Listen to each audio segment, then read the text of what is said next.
Joining me now is criminal defense and immigration attorney Alex Ozols. Alex, thanks for being with me. Thank you very much for having me. So we have talked about this topic since the initial immigration ban took effect in January. What are you hearing about what's happening on the ground now that we're really in day two, not a full day two, of the immigration ban being back in effect? So things are changing. Obviously, we haven't heard anything big at the airports or anything yet, but there's a lot of confusion out there. As you noted earlier, what happened here is now for parents and spouses, hypothetically, or children, they're going to be able to come into the country. But this is restricting grandparents, and this is restricting step-parents and aunts and uncles and other things like that. So a lot of people don't know what's going on. I mean, hypothetically, this is the Supreme Court saying that a grandmother may be more dangerous or more of a threat to national security than someone's father is. And a lot of these people who have families and relationships and people who've gone on vacation, they don't know what to do now, and they're kind of sitting in limbo and sitting in confusion until this is more further defined. Have you or your group gotten any calls from clients or potential clients or saying, we don't know what's happening, we're now at a port of entry and there is some confusion that is not being handled well?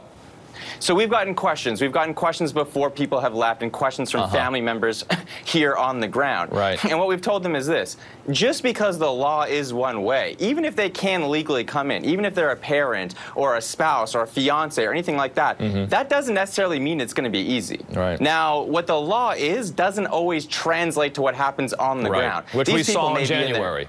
Exactly, exactly. And these people may be there for hours. They may go into secondary. They may get deported back. They may be forced to sign some sort of a waiver that they claim it is, and then they're going to send them back. So it's really tough because even if they can come into the country, that doesn't necessarily mean that on the ground they're going to legally get into the country also. Another point we watched, and you may have heard at the top of your segment here, is that during July 4th week, we may now stop future refugees, more refugees, from coming to America. And that is because we've hit that 50,000, that new 50,000 number cap. What are you hearing and what are you seeing on that? Will the State Department change the number? I don't think the State Department will. I mean, right now, the Trump administration, the State Department, they're trying to do whatever they can to make these more and more restrictive. And right now we have the Supreme Court. It's 5 Republicans, 4 Democrats. And we just heard that Justice Kennedy, he may be retiring, which would give Trump even more control.